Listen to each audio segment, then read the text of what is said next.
Участники встречи – сотрудники правоохранительных органов, представители общественности и местные жители. Обсуждались важные темы: аварийные ситуации на дорогах, борьба с наркоманией, добровольная сдача оружия, а также участие в СВО. Сотрудники МВД напомнили о правилах дорожного движения, причинах аварий и последствиях вождения в нетрезвом виде. Особое внимание уделили несовершеннолетним за рулем. Также на встрече прозвучали изменения штрафов за нарушение правил ПДД. Особенно те, которые способствуют совершению ДТП, штрафы на них возросли.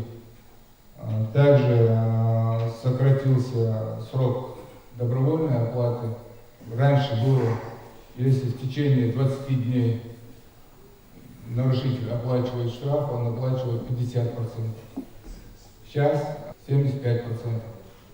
Участники встречи выразили обеспокоенность ситуацией с наркоманией в республике. Отмечают рост случаев употребления, в том числе среди девушек. В этом году, если сравнить аналогичным периодом прошлого года, то тяжелые наркотики в прошлом году были изъяты 332 грамма за этот же срок. Сейчас уже около 3 килограммов. В 6 раз росли по тяжелым наркотикам.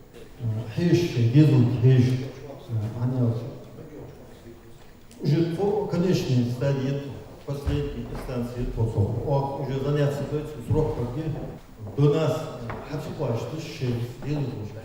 обратили внимание и на незаконное хранение оружия. В МВД подчеркнули, что добровольная сдача освобождает не только от уголовной и административной ответственности. За это также можно получить вознаграждение. Например, за сдачу гладкоствольного ружья предусмотрена выплата в 10 тысяч рублей, за сдачу нарезного оружия предусмотрена выплата в размере 28 тысяч рублей. Гражданин, изъявив желание выдачи предмета вооружения, обращается в любой правоохранительный орган, может даже напрямую к участковому полномочию полиции или к сотруднику полиции, который стоит на посту или в наряде где-нибудь, обратиться к нему, написать заявление о том, что он изъявил желание сдать имеющееся у него на хранение незаконного оружия.